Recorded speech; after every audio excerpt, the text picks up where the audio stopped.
Okay, I can only presume that before this week's episode of AEW Rampage, Tony Khan had drunk around about 32 cans of an energy drink. How the hell AEW fits so much into a 60-minute show, I do not know, but brace yourself, because there was a lot. Also, hello, my name is Simon from WhatCulture, and welcome to the show known as Ups and Downs, and if you've never watched it, it's just a review show. You know, I've got a finger of power. I like to give the good things an up and the bad things a down. So that's what I do. You go in the comments, you disagree with me. It's a lovely old time. Let's up those downs.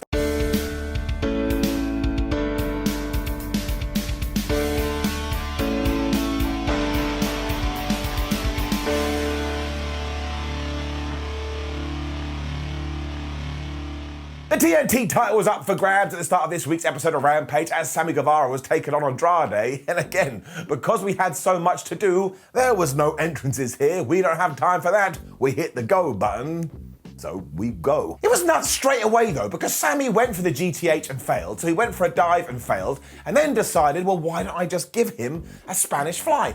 And am I the only person that freaks out every time you see that move? I always got the fear that somebody's gonna die. It's just so dangerous. Guevara felt like he had the upper hand here, so he went for a springboard, but Andrade stopped that and just pushed him to the floor, and then he started doing his barrage of suplexes. But just as he went for one too many, Sammy hit the most devastating move in all of sports entertainment, the surprise roll-up. But of course, Andrade is more experienced than Guevara, so he knew how to kick out. Sammy also tried a 450, but he completely flubbed that up, and that is when Mr. Tranquilo hit this DDT into the apron of the ring. And I went on my computer and I rang my friends and I got in touch with Mr. Wrestling. That's the hardest part of the ring. There was then another Spanish fly from the top rope, so I was freaking out. And also, why is it called a Spanish fly? Is that what flies in Spain do? They just go, way, way, and they're flipping and flopping all over the place. And I think this scared the shit out of Andrade, because he was like, man, I don't know what to do. Why don't I expose the turnbuckle? The referee stopped that though when Matt Hardy, who was at ringside, was like, well, that's a really good idea. Why don't I do it for him? And as you can already guess, this did not go well. I mean, you could smell where it was going because Andrade and Matt Hardy have been teasing that they are going to fall out,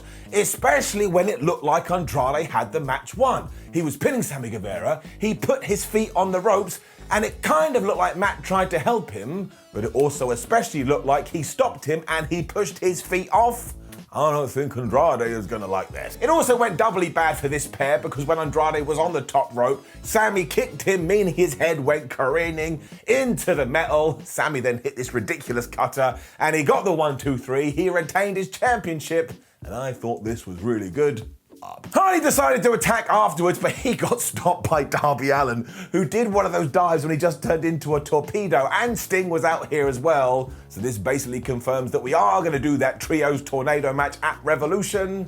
I think that may be pretty good. QT Marshall then made his way to the ring, and there was a sense of anticipation in the air, because of course at the moment, especially on Rampage, QT has been feuding with Hook.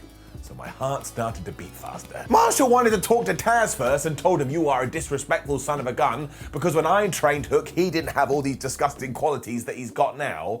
But this is when Hook came out there, and because QT Marshall had a bunch of people from the Nightmare Factory with him, he became a James Bond villain. He was like, get him, minions, get him. And every single one ran at Hook, and he just beat them up. I promise. This is how you build a spar, especially because the last guy was like, I ain't gonna attack him. He's crazy, he will kill me. Somebody got choked out as well because that's just what Hook does. And if we do not do QT Marshall versus Hook at the Revelation pay-per-view, what the hell are we doing? I don't think we've ever seen Hook on pay-per-view in a match before either, so that would make me feel all warm and fuzzy in my tum-tum. Let's say it together, we love Hook, and it's getting up. Quick promo with Dan Lambert and the Men of the Year next, where Dan told us he had gone to Tony Khan and said, look, Scorpio Sky is a terrific wrestler. Why can't he have a TNT title match? Tony did apparently agree to put him in a qualifying match for the ladder match that's happening at the pay-per-view, but Dan Lambert didn't want that and said, don't worry, before that is said and done, Scorps, you will definitely get your shot. I have absolutely no idea what's going to happen here, especially because if you do Sammy Guevara versus Scorpio Sky before the pay-per-view, is anybody really going to think the championship's going to change hands? And I suppose we will find out, but next up, Wardlow was taken on Nick Comoroto Boy, oh boy. For you see, if you are an active Twitter user, you may know that every now and then, Mr. Komoroto likes to call me out because I have no hair. Now, this is somewhat ironic because he has so much hair I could bathe in it. So I do have to admit there's some bias here. He's just been really, really mean. What I did enjoy though is in the early going, these two were just throwing each other around like the man mountains that they are. But once again, you knew what was going to happen here. We are in full push Wardlow to the moon mode. So eventually he hit the powerbomb symphony and he got the 1, 2, 3. Now I will say that I think Nick has some serious potential. So hopefully down the line we can start treating him as we have been treating Wardlow. But this is actually really smart when it does come to Wardlow, because slowly but surely he is beating more recognizable guys. He was also going to destroy Aaron Solo after this with a powerbomb. When Sean Spears got a chair, he whacked Mr. Solo and then he was like, look, Wards, you've got to stop doing this powerbomb. The fans don't like it. It's not getting over. Me and MJF, we're really proud of you and we just want the best. Then he gave him a hug. I thought it was quite funny. It's also a huge tease that sooner or later Wardlow is just gonna kill this guy.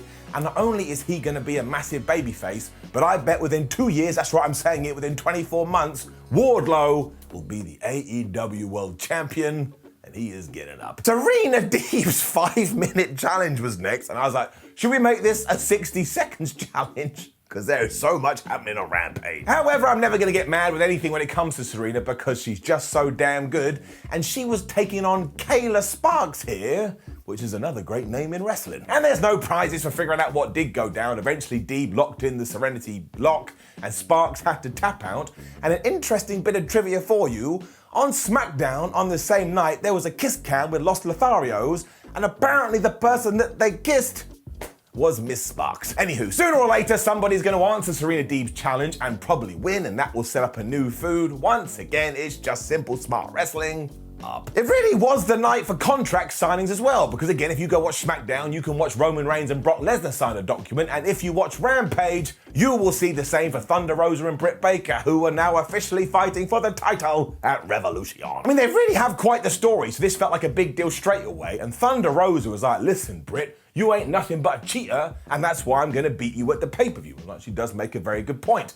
But then Baker got the microphone and was like, Thunder, nobody even cares about you unless you're fighting me. And the crowd went, ooh, so did I. She also told Rosa that even though she may have won that street fight, who's the champion now, who's selling t-shirts, and who's mega popular, and then screamed, I'm the face of the company, and I tell you, this was fire. In fact, she got so crazy, I kind of lost it too, and I was like, get her, Thunder, get her. And at first, she did nothing. She just looked at the dentist like, I don't know what's going on. But as soon as she had signed the contract, she dove over the table and it was on. Rebel and Jamie Hayter tried to help their boss, but this is when Mercedes Martinez came out. And of course, Britt Baker pissed her off so much, she doesn't like any of them anymore. So she grabbed Jamie Hayter and she threw her through a table. And honestly, if you want to get pumped for a match, you gotta go watch this. It also ended with Thunder Rosa grabbing the title and holding it above her head. And really, when we do get to that show, surely this is what we just need to do. I don't know why, it just feels like the time getting up. And you would probably think, well, that sounds like the end to Rampage. Sounds like a good old-fashioned segment to end on.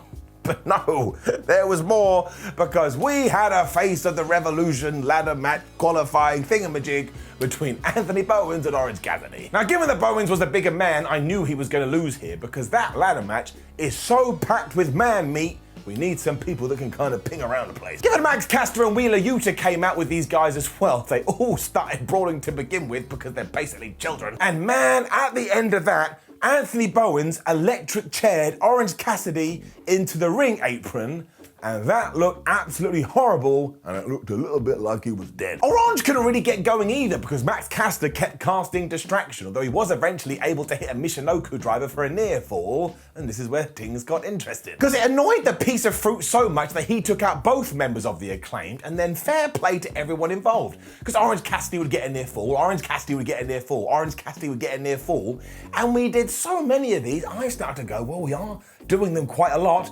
Maybe he's not going to win. What an idiot I am. Max then tried to pass the boombox to Bowens, but the referee stopped that, which opened the door for more shenanigans. And when Orange Cassidy was on the outside, Caster just got a chain. He was like, I'm gonna punch you in the face. But this is when a hooded figure appeared behind him, and when he did reveal himself, it was Danhausen, The crowd went nuts. The first thing he did was curse Max Caster. I don't care. I think Danhausen is great. Every time I see him, I laugh and go, man, it's just so stupid in the best possible way. Because he was cursed, Max then got hit with the orange punch. Cassidy got back in the ring. He hit another orange punch onto Anthony Bowens, and he did get the win. He's going to Revolution. Rampage finally ended. I don't mean that in a bad way, but honestly, I don't know how they did it, but it's getting it up. So yeah, if you're looking at a way to energize yourself today, just watch Rampage. I mean, you're probably gonna have to drink at least 2 cups of coffee, but man, it was never boring, and it's getting it up. Now, please do leave a comment below and let us know what you thought about last night's episode of Rampage. Like the video, share the video, and subscribe. Head over to WhatCulture.com where we shall keep you up to date with wrestling.